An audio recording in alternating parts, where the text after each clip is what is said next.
تیسری گل ہے ویسے میرے سامنے دو بندے حج کر کے آئے بیٹھے اور بھی شاید ہوں مگر دو ملے نہ مینوں اتوں میرا ذہن ایک کالم کی طرف منتقل ہو گیا کہ نوائے وقت ایک کالم پچھلے دنوں چاہیا لبیک اللہم لبیک اور لکھیا ڈاکٹر حسین احمد پراچا نے لکھ دیں گے ڈاکٹر حسین احمد پراچا ایک بہت مرد صالح کا بیٹا مولانا گلزار احمد ظاہری رحمۃ اللہ علیہ بہت بڑے عالم تھی دین لی بڑا کام کیا زبان تاثیر سی گل کرنی جانتے جب بات کرتے تھی نا مجمے تے جادو ہو جاتا سی علم تے بہت لوگوں نے گل نہیں کر سکتے مولانا جڑے سی مظاہری رحمۃ اللہ علیہ بہت شیریں زبان فصیح بلیغ تقریر سی انہوں نے علم والے بندے انہوں دا بیٹا حسین احمد تو اس اپنا لکھیا کہ میں بہت سال طائف چ رہا سعودی حکومت جڑی پھر جڑے لوگ سعودی رہتے ہیں عموماً روک دینی ہے تسی حج تے نہ آؤ باہر دنیا اینی آئی رش ہو جاتا وہ تصریح آدھے انہوں کہ اجازت نامہ ہوں جہد کول بھی یہ اجازت گورنمنٹ دیتی وہی آ سکتا سعودیہ کا بندہ دوجا نہیں آ سکتا آدھا اجازت نامہ کوئی نہیں سن کئی سارے ہوں رہا آدھا اسی طرح جدوں 8 اور 9 تاریخ ہونی ہے تو نظر آنا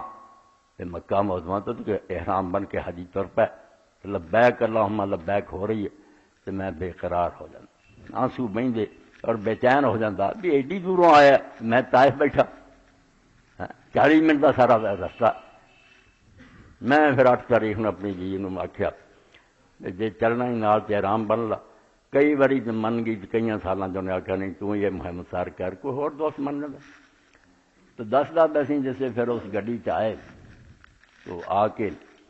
طائف پر پہاڑوں اترائی آئی اگے تھانہ تو پولیس والوں نے آخیا تصریح اجازت نامہ کتنے تو حسین احمد لکھ دے تصریح تو ہے نہیں میں آخیا تصریح نہیں جذبہ ہے اکھاں چانسو آ گئے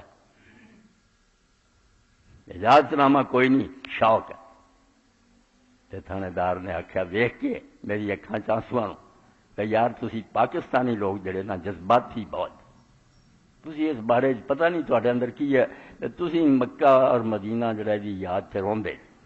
دیکھ تیرے کو اجازت نامہ نہیں تو آخیا اجازت نامہ تو کوئی نہیں مگر شوق سے پوچھیں تو شوق ہی کھچ کے لایا پھر دنیا ہی نہیں آئی تو بیٹھا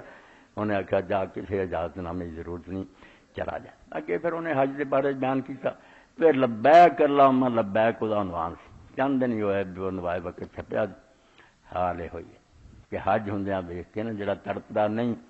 گئے تو خوش قسمت لوگ ہیں جڑے نہیں گئے مگر انہوں نے خیال بھی نہیں آتا ویسے کنے محروم اور بد نصیب ہیں کہ لوگ ایسے مکہ معظمہ جہاد رہا مسجد نبوی سلام کہہ رہا ہے میں اتنے بیٹھا مدینہ کا مسافر جب کوئی پا جاتا ہوں حسرت آتی ہے وہ پہنچا میں رہا جاتا یہ جذبہ ہی دین ہے یہ نہیں عقلی گلاں نہیں دین پہلی گل جڑی کہ نبی نو پہچانا وہ عقل ہی ہے کہ دیکھ لو بندہ ہے ٹھیک نبی بعد پھر جڑی نا عقل دی گل ختم ہو چکی اچھا ہے دل کے ساتھ رہے پاس بان عقل بے عقل ہونا بھی کوئی گل نہیں جڑا مرضی اٹھا میں نبی ہاں مگر لگ جائے بھی احمق پونا مگر جے پوری طرح تسلی کر لی ہر معیار سے پرکھ کے کہ صادق ہے امین ہے خدا کا سچا رسول ہے پھر یہی گل ہے اچھا ہے دل کے ساتھ رہے پاس بان عقل لیکن کبھی کبھی اسے تنہا بھی چھوڑ دے اس دل بیچارے نو چھڑ دے یہ بھی اپنا شوق پورا کر لے تو وہی لہساں دیساں جب بحثاں پھنسی رہیں گی گل کی بنی ہے بے خطر کود پڑا ہاتھ سے نمرود میں عشق ہن عقل اور عشق کی جنگ جن اگ سے بن رہی ہے ابراہیم علیہ السلام نو کھڑا کرتا گیا دنیا کا سب تو زیادہ عقل مند آدمی جانتا پہ اگ کا کم چلا انہوں نے آخیا بعد آ جا میں ساڑ دیں گے تو آتا پھر اس یہ جنگ تھی کہ بے خطر کود پڑا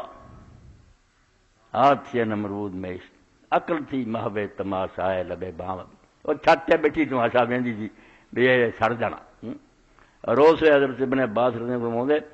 ابراہیم علیہ السلام تے وقت آیا تو اس اللہ دے پیغمبر بھی یہ کیا کہ رسول کریم دے خلاف بھی دنیا اکٹھی ہو گئی جنگ خندق واسطے سورہ الانعام دے آل عمران دے آخر سے ہوندا کہ جدوں دسیا ان الناس قد جمعوا لکم لشکر سے بہت کٹھے ہو گئے ایک ہی کلمہ دعا نے کیا باپ بیٹے نے حسبنا اللہ و نعم الوکیل اللہ کافی ہے اور سارے کام وہ حوالے ہے، جی ساڑ دینا تو سڑ جان کی بہتری ہے، جی بچا لینا تو اگ وہ سامنے کی کر سکے۔ اللہ نے ہر موقع سے امداد فرمائی، اتنے اگ بجھا دیتی، اتنے اللہ تعالیٰ نے ہوا ہی انے زور دی بھیجی، بخیمے اکھڑ گیا، قلعے پٹے گئے، گھوڑے جڑے سی وہ نٹھ گئے۔ ابو سفیان آ کہا یار طوفان آیا اٹھو، 30 دن کا محاصرہ ناکام چلے گیا۔ اللہ تعالیٰ نے دیکھو میں اپنے لشکراں نماز کی تھی۔ تو عقل بڑا جوہر ہے، بڑا نور ہے خدا دا کہ ہر شے سمجھ کے منو، مگر جب ایک باری سمجھ آ گئی تو ہن باغ ڈور نہ دل دے حوالے کرو، عشق دے اور جوش اور جذبے دے۔ ہن سوچ دے رہے پھر کوئی گل نہیں ہونی۔ دنیا دا کوئی بندہ جڑا صرف عقل سے رہا وہ کارنامہ نہیں نام لائے، جنہاں بھی فتوحات کیتیاں، کافر ہے یا مومن یا کوئی کارنامے، سارے دیوانے ایسے سی کہ انہوں نے اپنے آپ کی بھی ہوش نہیں، دن رات مطالعہ کرتے سی، تحقیقاں کرتے، تاثر منزل تک پہنچ۔